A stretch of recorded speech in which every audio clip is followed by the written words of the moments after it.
UP board class 10th में पढ़ने वाले सभी स्टूडेंट्स, आप सभी का स्वागत है हमारे YouTube channel Pal my knowledge to you में।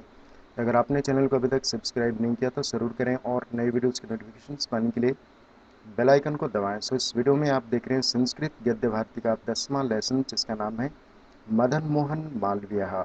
तो चलिए शुरू करते हैं पहले पैराग्राफ के साथ में।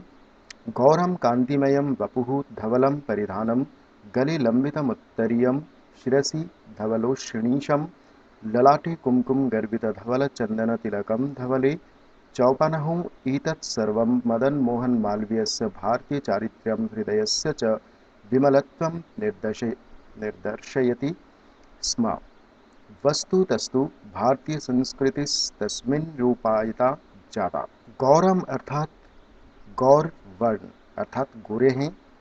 कांतिमयम वपुः कांति युक्त शरीर। धवलम अर्थात श्वेत सफेद। परिधानम अर्थात वस्त्र।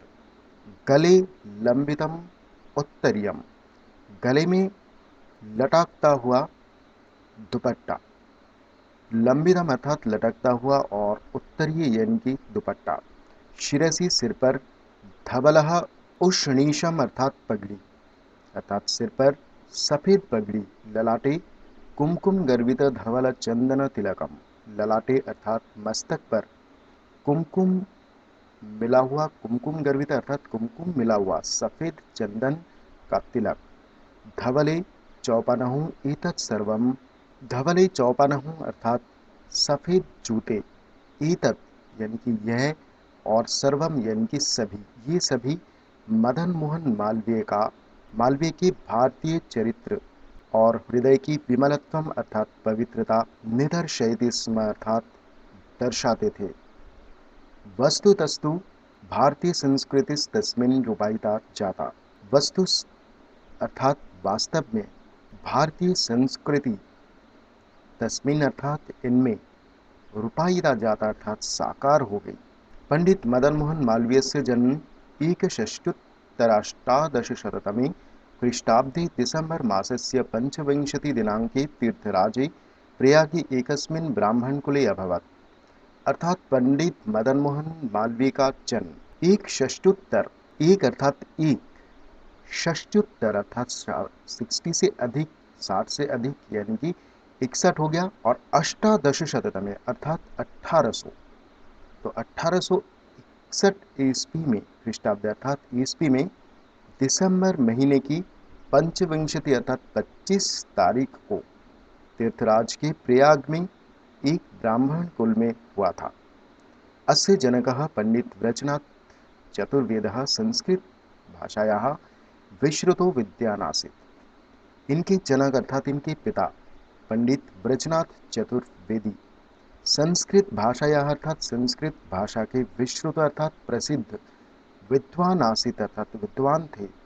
निर्धनौ अपि धर्म कर्मणि सततरोय अयम विद्वान समाजे समादृत आसीत्। निर्धनौ अपि अर्थात निर्धन होते हुए भी, गरीब होते हुए भी, धन कर्मणि अर्थात धर्म के कार्य में, धर्म कर्मणि अर्थात धर्म के कार्य में, सततर अर्थात निरंतर लगा हुआ यह विद्वान, अयम अर्थात यह विद्वान, समाज में समादृत आसीत् अर्थात सम्माननीय थे। एतस्य पूर्वजा मालवदेशादागत्योर भारते न्यावसन्नतस्ते मालवीय इति पदेन संबोध्या अभवन्। एतस्य पूर्वजा अर्थात इनके पूर्वज मालव देश से आगत्य यानी कि आकर उत्तर भारत अर्थात उत्तर भारत में रहते थे। न्यावसन, न्यावसत अर्थात रहते थे। यहाँ पर देखिए न्यावसन प्लस अतः प्लस ते, न्यावसत अर्थात रहते थे, अतः यानी कि इसलिए, ते यानी कि लोग अर्थात वे, उनको मालवीय इति पदेन अर्थात इस नाम से कहकर संबोधित करते थे अर्थात पुकारते थे। मदन मोहन मालवीय से प्रारंभिक शिक्षा प्रयागे एवैकस्यां संस्कृत पाठशालायां जाता। मदन मोहन मालवीय की प्रारंभिक शिक्षा प्रयाग में ही, एवं यानी कि ही होता है, एकस्याम यानी कि एक संस्कृत पाठशाला में हुआ था। संस्कृताध्ययनेन बाल्य इव तस्य मनसि भारतीयदर्शचरितानां कृते भारतीयसंस्कृतेश्च कृते बहलादरः समजायत। संस्कृत के अध्ययन से बाल्य एवं अर्थात बचपन से ही उनका मन भारतीय अर्थात भारत के आदर्श चरित्र के लिए, कृत्य अर्थात के लिए होता है, भारतीय आदर्श चरित्र के लिए, भारतीय चयन की और भारतीय संस्कृत के लिए बहुलादरः समजायत। बहु प्लस आदरः यानी कि बहुत आदर उत्पन्न हो गया था। समजायत यानी कि उत्पन्न हो गया था। स्मृति पुराण महाभारत भागवतादि भारतीय ग्रंथानामनुशीलनेन भारत देशम प्रति तस्य हृदि श्रद्धा समुत्पन्ना। स्मृति पुराण महाभारत भागवत आदि भारतीय ग्रंथ के अनुशीलन से अर्थात अध्ययन से भारत देश के प्रति उनके हृदय में श्रद्धा समुत्पन्ना अर्थात उत्पन्न हो गई।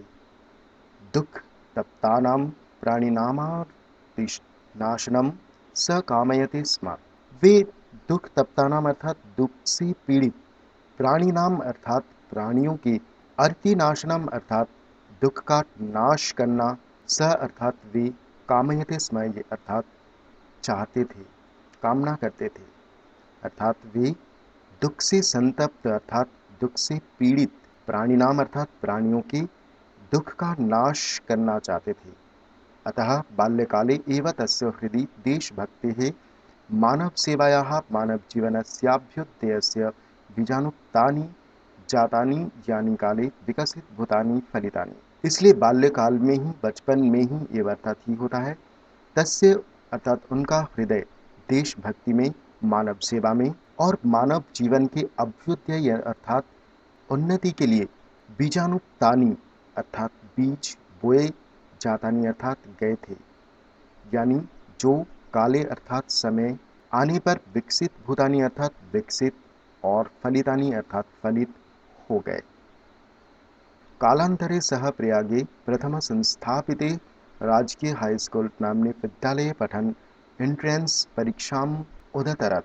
कालांतरे अर्थात कुछ समय बाद उन्होंने प्रयाग में प्रथम संस्थापित अर्थात सबसे पहले स्थापित राजकीय हाई स्कूल नाम के विद्यालय में पठन अर्थात पढ़ते हुए, एंट्रेंस की परीक्षा, उदतरत अर्थात उत्तीर्ण की, तथा इसके बाद म्योर सेंट्रल कॉलेजे अध्ययनः बीए परीक्षायाः पारं गतः।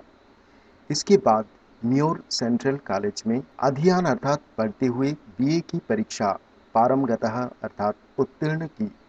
अग्रे पठितुम इच्छन्तम अप्यर्थकोयम तमबाधतः। अग्रे अर्थात आगे, पठितुम इच्छन्तम अर्थात पढ़ने की, पढ़ना चाहते हुए, और अपि अर्थात भी, आगे पढ़ना चाहते हुए भी, अर्थकोयम अर्थात अर्थ की कमी, आर्थिक कमी ने, तम बाधता अर्थात बाधा पहुंचाई। अर्थात वे आगे पढ़ना तो चाहते थे लेकिन आर्थिक तंगी की वजह से वो आगे नहीं पढ़ पाए। कर्तव्य संघाते किम पूर्वम करणीयमिति विशिष्ट कर्तव्य निर्धारणमेव विवेकशालिनां वैशिष्ट्यम।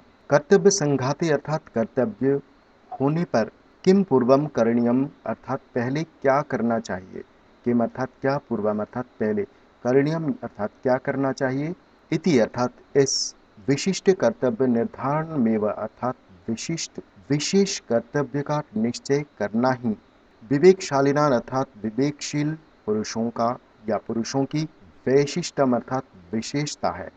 अतः जीवन निर्वाहार्थम तेनाध्यापन वृत्ति ही स्वीकृताना। अतः इसलिए जीवन निर्वाह के लिए, जीवन निर्वाह प्लस अर्थम अर्थात के लिए, तो जीवन निर्वाह के लिए तेन अर्थात उन्होंने अध्यापन वृत्ति ही अर्थात अध्यापन की जीविका स्वीकृता अर्थात स्वीकार की।